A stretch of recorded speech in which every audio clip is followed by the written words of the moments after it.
Hello, welcome back to the Villa View. It's time for a match preview for Villa's game against Southampton on Friday night. I nearly said Friday Night Lights. Got that show in my head because I've been watching it today. Friday night, Villa Park, Villa Southampton. Let's go. Looking forward to it. Football's back after a very brief hiatus. I'm joined by Neil to preview the game. But before we do that, let's talk about our sponsors, BetMate. So I've been beavering away before we've come on the show tonight, picking my team for the Aston Villa against Southampton pot. In a moment, you will see the team that I've selected up on the screen. So it's a 7-a-side team as normal. I've gone with 5 Villa players and 2 Southampton players, and then a mixture on the bench, as you will see. So the team I've gone with is Emi Martinez, because at some point, Aston Villa are going to keep a clean sheet, and I think they kept one against Southampton at home last season. So surely, in a weird way, they may do that again. Ashley Young, I expect to start at right back. Very good against Manchester City, so I've stuck him in because Matty Cash looks like he's still injured and hasn't been called up to the Poland squad. Kyle Walker-Peters, because he's a decent player for Southampton, and I've noticed that he gets very, very far forward, so he may be good for an assist, although hopefully not a clean sheet, and hopefully not an assist, actually. James Ward-Prowse, we know the deal with him. We know what he does. Jacob Ramsey, after his good performance against Manchester City, and then it's Ollie Watkins and Leon Bailey captaining my side, because I believe Leon Bailey is going to go on a run of goal-scoring form now. So that's my team. If you want to join the pot, it is the only Aston Villa against Southampton pot that is there. Even I couldn't manage to get that wrong. So yeah, join the pot. See if you can beat me. See if you can beat Dolan. And yeah, let's do that and see who comes out on top. And as always, please, this is just a bit of fun. Gamble responsibly. Do not spend beyond your means. Hello, Neil. How are you? I'm good. How are you, Dan? Yeah, very well, very well. Feels like football's been away for ages, but I think it's because, obviously the break probably came at the wrong time for Villa because it finally felt like we had a little bit of momentum. But actually, having a now going into a home game might be a positive thing, I think. I think so too. I think it probably feels like football's been away for longer because it was so sudden, for Yeah. obvious reasons. It was so sudden, and then people were trying to process it for a while. And obviously, the events that happened and leading up to it, and obviously have happened since, have have probably taken this more of an emotive side of things for the last of football over the course of the last week. But as you mentioned, it is good to have a home game back. Friday night lights, as you said there, that's As what I said this is. wrongly. It's going to be like we always said. For the Park under lights is a really, really cool stadium. As you walk up to it and you see those lights going. Obviously, Villa Park has always been synonymous with flood lighting, with those beautiful lights that they used to have previously with the A and the V in there as well. And hopefully it can be a good luck charm for Aston Villa this weekend. I think actually, if you were to ask Steven Gerrard, would he have liked an extra week to maybe get bed in the likes of Bednarek, the Donker into the team and so on? I think he would have snapped your hand off for it. So I think there is a few positives to the week break, albeit that fans surely would have preferred to have gone out against Leicester. Considering now that Leicester is going to be probably the second week in January when we play them again. Right And when it they've got a kind new manager and they've got themselves going again. That's exactly, it kind of smacks like Burnley last year. We should have played Burnley when they were right in the mire, and then obviously all of a sudden they were on the way back, and they got a draw out of us, I think, in that game. At a time that we couldn't afford to be dropping points, so kind of smacks of that. But look, we put that behind us. Southampton on Friday, and Southampton with a lot of players who they have signed recently, a lot of the youthful players, and I'm sure we'll get onto that. Obviously, since the defection of the Man City, essentially the Man City elite development squad, the head of their elite development squad, which is everything underage for them, he defected and became Southampton's essentially their Johan Lange, and he seems to have dipped back into his old pocket in Man City again. So I'm sure there's a lot of those names will come up later on as we go through Yeah, their team. Dipped in quite well so far from what I've seen. Bednarek won't be able to play against Southampton, I believe, because he's obviously on loan, so it's his parent team, so he won't be involved for Villa on Friday night. But we may see a debut for Dendoncker, as Neil just said. Do you think Steven Gerrard keeps it the same as the Manchester City game? Because Villa looked a lot more settled and it was against, obviously, a world-class side. It just felt like there was a bit of a nicer balance to that Villa side. Or does he go for the side that can't not finish the game? But, Coutinho obviously came on for McGinn, moved Ramsey back into central midfield. Do you think he does something like that? What do you think Steven Gerrard's thinking will be? Because obviously you want to take the game to Southampton, so it would make sense to have a more attacking side. But we did have a nicer balance, the kind of balance that we haven't had. I think Steven Gerrard is still has an eye on his job, which he should do. One draw against Man City is a point that we weren't expecting to Mm. get. It like what's going to lose him his job in the coming, if he does to lose his job this season, is not getting points whereby we potentially should get points. I would have us as I would have us as probably slight favourites at this weekend in my mind. Not too much favourites, but I would have a slight favourites. I would be expecting at least a point out of this game. If we were to come out of this game with no points, that's a black mark in He's in the trouble. He's column. suddenly in trouble again, isn't He he? is, I mean, he's and probably in a little bit of trouble anyway. But if we lose, that's it. he's suddenly in massive trouble again. The So, Villa fan base so I won't be think what he happy. does is he plays. I think he plays the safer team. Or if he values his job, I think he plays the safer team, because you go into an international break, we have a short run with a lot of games then before the World Cup. Break for the World Cup again. We only have a month before the break for the World Cup again, and then if a team is going to get rid of their manager, they're going to get rid of him World Cup break time. So he really has a short audition left to keep his job, I think. So he's going to need to do what I think he'll do what's best for him. I think it's madness not to change the. It would be madness to change the team too much. Obviously, Ashley Young will come in at right back, I would imagine. Yeah. But I don't think that it's going to be wholesale changes, and I think that he'll go with the Alex McLeish approach of those more economical midfielders in there, as opposed to putting in the flair player, and bring on those flair players when things are a bit more tired at the end of the game. Do you think last season's game plays on his mind a little bit? Because I've went on various things just before the Man City game saying Villa hadn't shown me anything in 2022 that they were heading in the right direction. And obviously then the Manchester City game happened. But actually, that was harsh, because there was that Southampton game at Villa Park earlier on in the year where Yeah. Villa were very, very good. Callum Chambers turned into a creative midfielder, Zidane, in the middle of the park. But Coutinho had an unbelievable game. That was when he was really on song for Villa. So Yeah. there's an argument really that we've seen that Coutinho can do damage to Southampton and that he should play again. There is, and look, I suppose it's difficult for Aston Villa.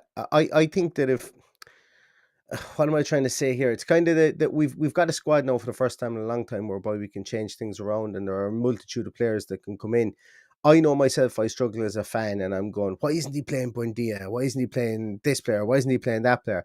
That is a good point. It's a good point to make, but it's a good problem to have. And as an Aston Villa fan, I'm not used to having that as an issue previously, and I think that's why I'm kind of barking for why. And I know that there could be 60, 70, 80% of fans listening to this saying, yeah, I'm looking for these players because they might be players in form or whatever the case may be. We've got good players all over the park really now, and that's the frustration here, is that he should be able to play Coutinho, he should be able to play Buendia, he should be able to play Ings and Watkins up top, and he should know exactly what he's getting from them. And for me, yes, while Coutinho did play, that was Coutinho's last good game for Aston Villa. Arguably, that was his last good game. Man City last day of the season, I thought he was really good, but it's kind of, what have you done for me lately? And when somebody's protecting their job, I think that he will go with that. But look, as we know, it's very difficult to predict what Steven Gerrard will do when he's backed into a situation like that, and he could very well bring Coutinho back in, but I think that the justified decision is to play the team that played against Manchester City, and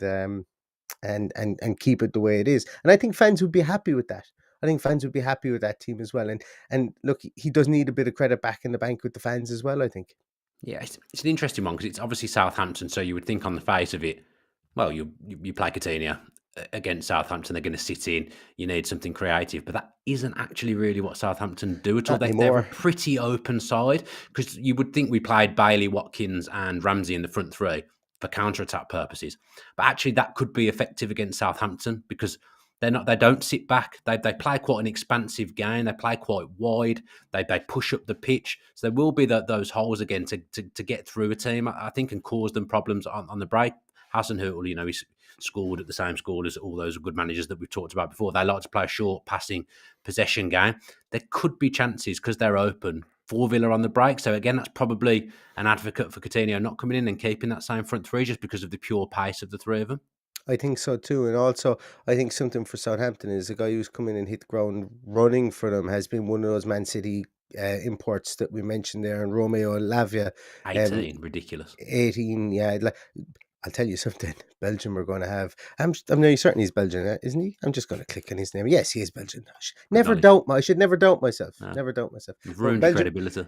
Belgium have an unbelievable conveyor belt coming up, and he's one of those. And that guy Onana as well for Everton, just an absolute genetic freak of a man Mm. in there. But he's injured anyway, Lavia, and it looks like it's going to be Maitland-Niles and Ward-Prowse are going to be anchoring at that too.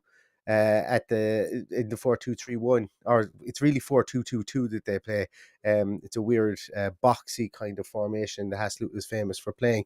But Ward-Prowse and Maitland-Niles, there is an opportunity to get at them there. You know, both of those will like to stride out of that position and try and play passes. I like Maitland-Niles. I think he's a very good Premier League, or he's a very decent Premier League midfielder or right back. I think he got lost in the shuffle at Arsenal, and time at West Brom didn't exactly suit him. But he could be a shrewd signing for Southampton. But I still think no matter who we put in there, they should really be able to get in between those, because while Ward-Prowse is good at his utilization of the ball and stuff like that, you can get him turned and you can get in around him.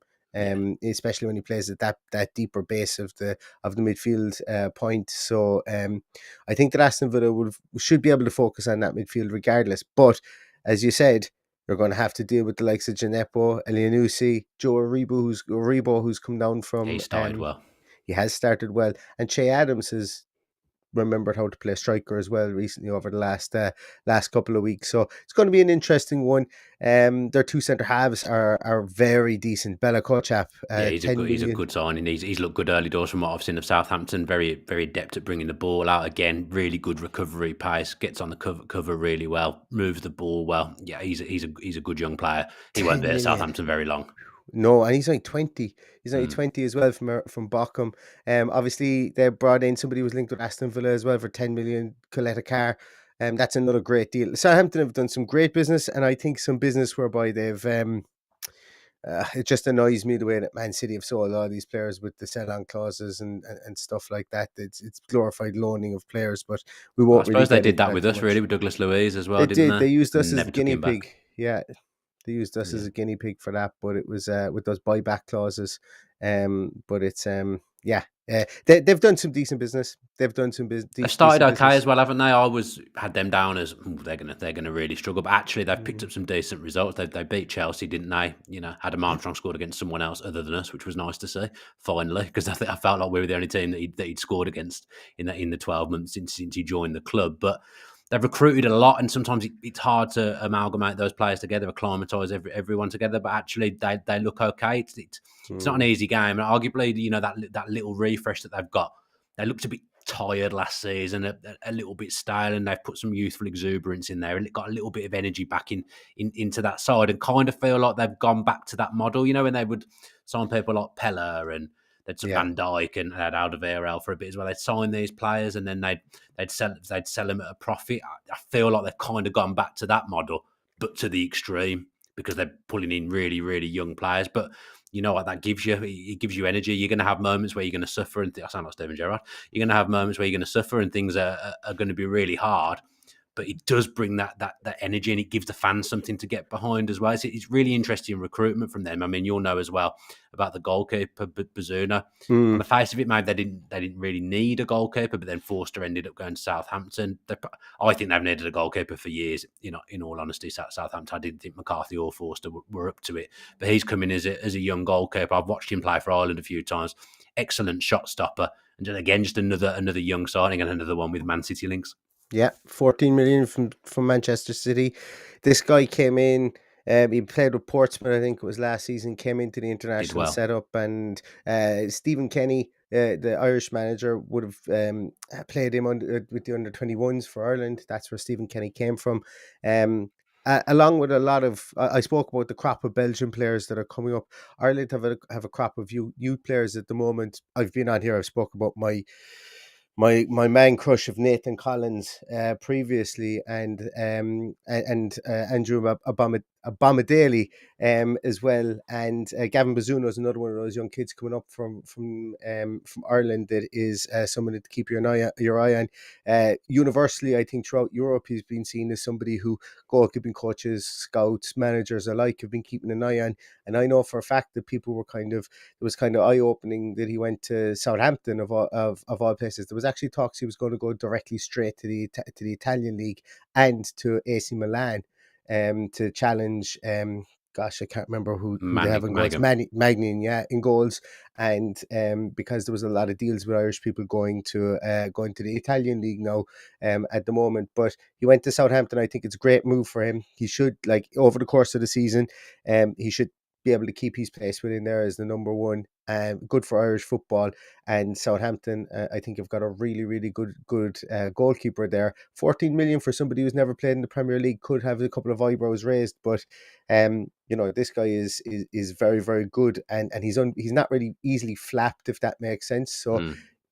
Not that Villa do get in around the goalkeeper and start knocking things out of the goalkeeper's hands, or they don't get heavy-handed with goalkeepers. But if Ollie Watkins does start, he's going to have to be bang on with his one-on-ones, and he won't want to have one of those days because Gavin Bazunu will get down to all those one-on-ones. He's really good in those situations, and Ollie Watkins will just have to put his foot through the ball and not worry about placement. Yeah, it's got a nice finish in there, Watkins, last season against Southampton. Really. We had a good game that day, actually. I remember him and Ings linked up well with Coutinho behind that day. Let's talk about Villa a little bit then, as it is. We are Villa fans, and we're here to preview Villa play Southampton.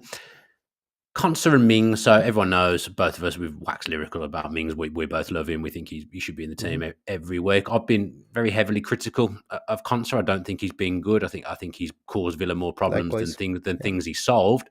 But credit to him against Manchester City, and credit to the both of them, because they faced up to Haaland very, very, very well. I mean, you probably saw a different kind of viewpoint of the game to what I saw, but Konsa felt like he was somewhere near the level that we want him to be again in that game. Maybe just gained a little bit of confidence from that Manchester City game for us. I hope so, yeah, because we know there's a player in Ezri Konsa, and when both of us have been critical of Ezri Konsa this season, and my podcast, I've been critical of him in here as well, and it's okay. It doesn't mean that we've suddenly turned on a player. He's had a couple of bad games, and that's fine. But we also, and I've gone out of my way to say, this guy 2 years ago was brilliant when there was no one in stadiums, and not that I'm saying that he can't play with people in stadiums, but during COVID, when Dean Smith had that good start to the season, this guy was never dribbled past. He was imperious in the air. He was really good on the ground. Himself and Mings had a great partnership together. And I think that's just what he needs to get back to again. And like, we know there's a player in there. There's a player in there that very nearly went to the Euros with Portugal and with England. They were both sniffing around at him at the time. Two very, very good footballing nations. He can certainly play football. And if all he needed was a dose of confidence again, I think that game against Man City will certainly give that to him. I think it should give it to an awful lot of players. And I want, as I've always said before, I want Steven Gerrard to succeed in the dugout, because that's good for me as an Aston Villa fan. And I want players to succeed. I want Ashley Young. Gosh, I've literally pilloried Ashley Young. The times I've had to come on to podcast afterwards and go, oh my God, I was a bit harsh on Ashley Young yesterday. The man went out and outpaced Kevin De Bruyne, 10 days ago, whenever it was. I want him to play well, and just like that, I think Ezri Konsa, if he comes out and has another good game and starts stringing good games together, I think he can turn it around very, very quickly. So rooting for him. Hope he gets the start at the weekend. And as I say, somebody like Che Adams, he should be able to front up to him, albeit that Che Adams is in better form than he was at times last season, and it'd be a good test for him, as I say, as long as Adam Armstrong isn't there, because as you said, he does have a penchant for scoring against us. Yes, weird one with Konsa, because I remember he started, the whispers start coming out on Twitter that someone's off form, and that you can see that we're starting to turn a little bit for this guy. And I felt like that was happening last season, but I knew he wasn't at the standard that he'd been the season before, but I wasn't quite seeing that he was as bad as I'd seen some people saying on social media. Then the Tottenham game happened, and he was arguably culpable for 3 or 4 goals that day. Konsa had a real stinker against Tottenham at Villa Park, and then from then he has, I don't know whether that shot his confidence that game, but he's visibly not been the same since then, but like literally nowhere near the level that we know he can play. I've said previously on one of our shows that Dean Smith's type of defending, the way we were that lockdown, the start of that season where the whole season was in lockdown and we were really good defensively, that style of defending suited him. Whereas we are a bit more open, and we have been a little bit more open under Steven Gerrard, and I don't think that suited Konsa at all. But Man City, it's weird or interesting that we kind of went back to everything being a bit tighter, and we were a bit more conservative, a bit more safer, and he had a better game. It's almost like that style of defending suits Konsa, and they're the games you want him in for. And it suits the way Aston Villa, it suits the natural abilities of some of these players as well. I 100% agree with you. We want to be able to counter-attack. We can't work things through the lines. We can't do the Man City 60 passes before we have a shot on goal to fashion a shot and work the We're goal. too slow on the ball to do that. It's not even that we're too slow. It's that we're not physical enough. We don't have the strength. We don't have mass. Okay, we've got Leon Bailey's and stuff. Leon Bailey, should I say? But we've got no trickster. We've got no. So we don't have anybody who can throw two or three step overs, pull two or three players out of position on their own, like we did with a Jack Grealish when we could play a more patient build up. So when we go back to being that, be more compact, we saw it against Man City. Brought the best out of Ollie Watkins, who was he was brilliant that day.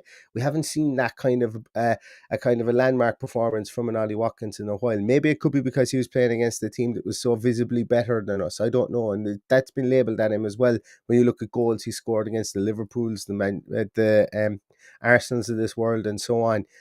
But I think by condensing everything and allowing us to break with the likes of Leon Bailey, as we mentioned, and Jacob Ramsey, who's a ball carrier, albeit not a trickster, and then having all the work that Ollie Watkins does up top, I think it can help us through all the lines. But you are right, when Konsa has that little bit of a buffer in front of him, he does look a better player. And obviously, when Ashley Young will be in there as opposed to Matty Cash, Ashley Young won't be 40 yards up the field. At times he is going to stay back and mind the house a small bit more, and we could see a little different dynamic between the right back, centre back on that side, which will be Konsa and Young, you would have to imagine. Yeah, it's one of them where you kind of want to see Villa be a bit clever because of Ashley Young. Like you say, he isn't going to be able to bomb on. That's just not his game at the age that he is. The only Villa player that's actually older than me.